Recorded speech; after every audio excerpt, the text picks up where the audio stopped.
wanted to show you all the completed hive system that I'm going with. I'm sure I'm overcomplicating everything on this. I need to probably simplify things.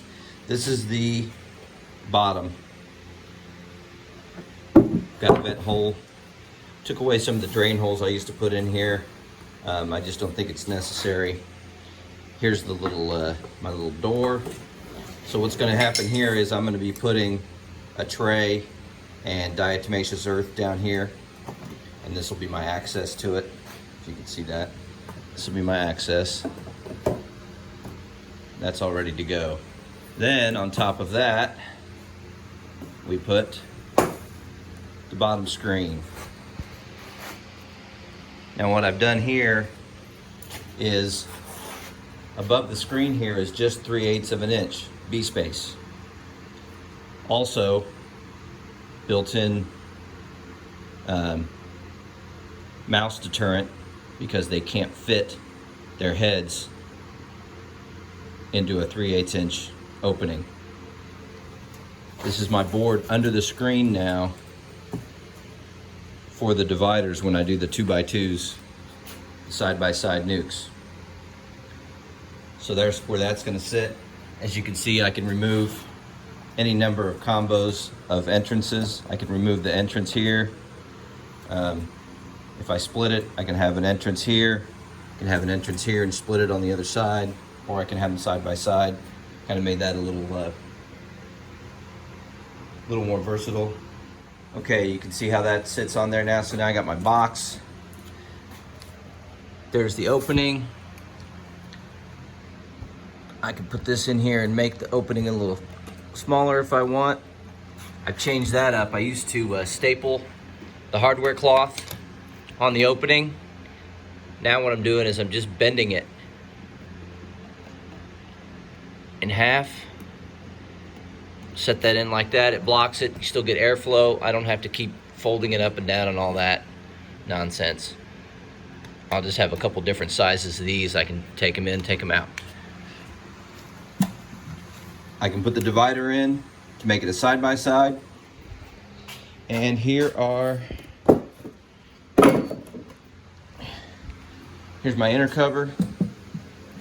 Inner cover, which is also a feeding shim.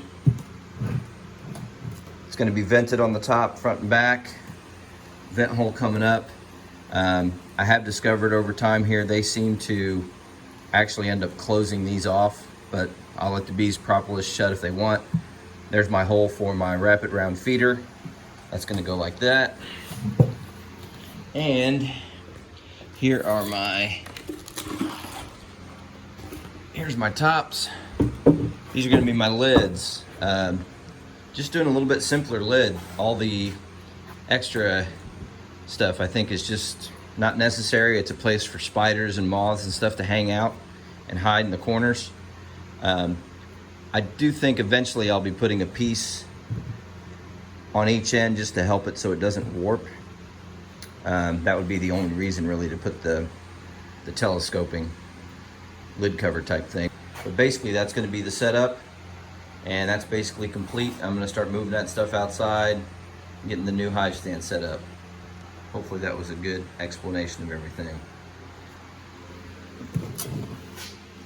See, now I can access underneath there, slide the tray in and out without messing with the hive. Of course, I'll be drilling a hole. I'll be drilling a hole to do oxalic acid vaporization.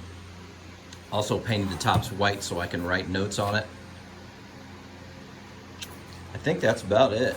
Got the handles on the side. I'm not really going with much of a landing board. I've actually been watching the bees and they're flying in there with no problem. During the flows, I will put like a ramp up on there, and I might get me a 3/4 piece of wood and screw it down here below, just as an extra little lip to lean the thing on. But other than that, I think we're good to go.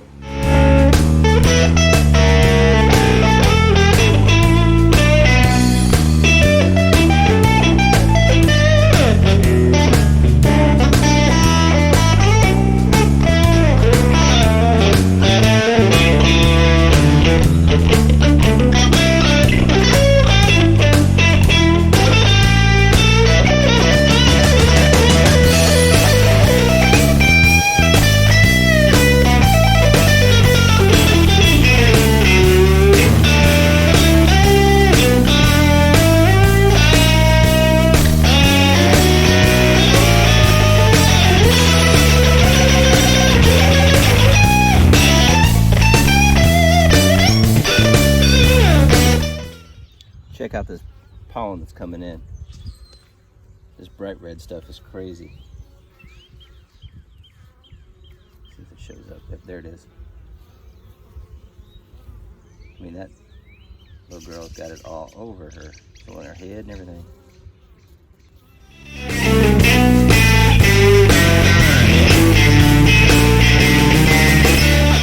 So the plan is divide these hives, put the one here into here, and then maybe tomorrow or the next day move it to that spot on the side. There's the new stand. I think 4 on there's, I could have probably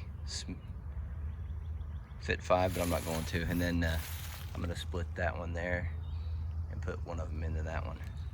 I think we're good.